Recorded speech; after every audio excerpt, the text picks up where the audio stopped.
Magandang araw! Ang ibabahagi ko sa inyo ngayong araw ay ang kwentong si Haring Tamaraw at si Daga. Magbasa, makinig, matuto at magsaya.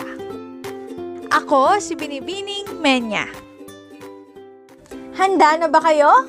Tara na, umpisa na nating isa-isahin at pirapirasuhin ang mga detalyeng nakapaloob dito.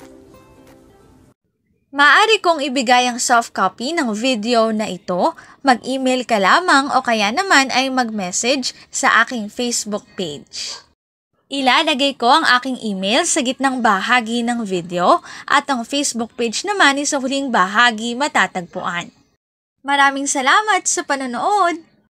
Katulad ng binanggit ko kanina, ang ibabahagi ko ngayong araw ay ang kwentong si Haring Tamaraw at si Daga. Ang tamaraw ay isang uri ng mga hayop sa ating kagubatan. Siya ay malaki, mabilis at malakas. Iginagalang siya ng lahat ng kanyang nasasakupan. Minsan, nilibot ni Haring Tamaraw ang kagubatan.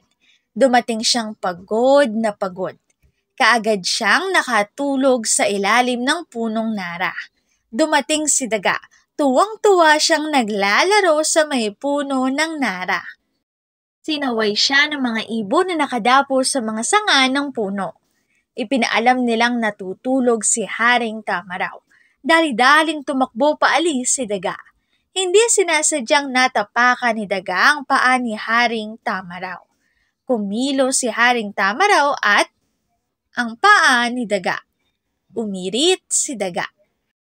Nagising si Haring Tamaraw. Si Daga kay Haring Tamaraw.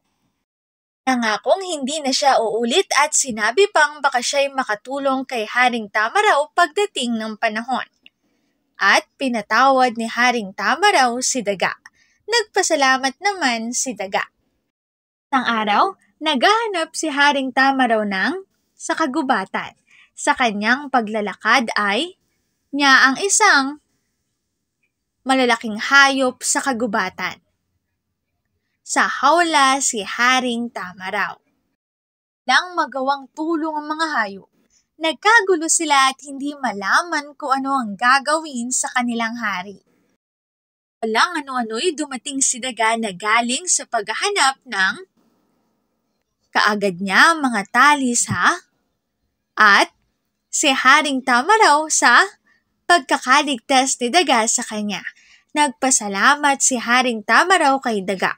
Mula noon, naging mabuting magkaibigan si Haring Tamaraw at si Daga.